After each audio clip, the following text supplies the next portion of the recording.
நம்ம கம்பெனியில் பார்த்தீங்கன்னா இப்போ கொஞ்சம் அடுத்த கட்டத்துக்கு போயிருக்கோம். இந்த மாதிரி பிரண்டை முடக்கத்தெல்லாம் பார்த்தீங்கன்னா வதக்குனதுக்கு அப்புறம் ஒரு சின்ன மிக்ஸியில் அரைச்சி அதை உங்கள்கிட்ட கொடுக்கறதுங்கிறது ரொம்ப பெரிய சவாலாக இருந்துச்சுங்க.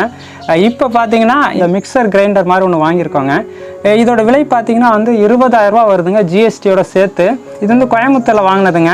சிங்கிள் ஃபேஸில் தாங்க ஓடும். நம்ம வந்து கடை சர்வீஸ் அப்படிங்கிறதால எங்களுக்கு எந்த பிரச்சனையும் கிடையாதுங்க. ஸோ நல்லபடியாக வேலை செய்தான்னு சொல்லிட்டு முறையாக போட்டு ஒரு ட்ரையல் பார்க்குறோம். அதுதான் உங்கள் கூட இன்றைக்கி ஷேர் பண்ணியிருக்கோம். ஆல்ரெடி முடக்கத்தான் உள்ளே போட்டு அரைச்சிட்டோங்க. எப்படி அரைப்பட்டிருக்குன்னு சொல்லிட்டு பார்ப்போம். ரொம்ப சிம்பிள் ப்ராசஸ் தாங்க. சூப்பராக அரைச்சிருக்குங்க. நாங்களே எதிர்பார்க்கல. ஒவ்வொரு முறையும் பார்த்தீங்கன்னா இந்த சின்ன மிக்ஸியை வச்சுட்டு அரைக்கிறது அவ்வளோ சிரமமாக இருக்குங்க.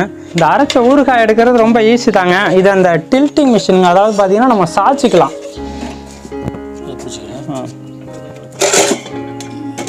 அவ்வளோதாங்க. சாய்ச்சிக்கிட்டா வந்து ஆட்டோமேட்டிக்காக பார்த்தீங்கன்னா ரொம்ப சிம்பிளாக எடுத்துடலாம். முன்னாடியிலும் பார்த்தீங்கன்னா ஒரு 10 கிலோ முடக்கத்தான் அரைக்கிறதுக்கு 1 மணி நேரத்துக்கு மேலே ஆகுங்க. ஏன்னா ஒரு அரை கிலோவை போட்டு தான் அரைச்சிட்டு இருப்போம் சின்ன மிக்ஸியில். ஆனால் இப்போ 10 கிலோவையும் மொத்தமாக போட்டுற முடியுங்க. ஏன்னா இது பார்த்தீங்கன்னா 10 லிட்டர் கெப்பாசிட்டி தான். அதனால் எங்களுக்கு நிறைய ஆர்டர்ஸ் இப்போ வர ஆரம்பிச்சதுக்கப்புறம் பார்த்தீங்கன்னா எங்களுக்கு சின்ன மிஷினில் அரைக்கிறதுக்கு வந்து நேரம் கிடைக்க மாட்டுதுங்க.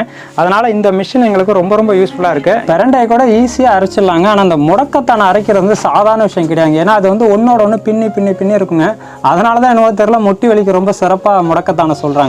மற்ற பொருள் எதுவாக இருந்தாலும் நீங்கள் வெப்சைட்லேயோ இல்லை கீழே தெரிய வாட்ஸ்அப் நம்பரில் தொடர்பு கொண்டு வாங்கிக்கலாங்க.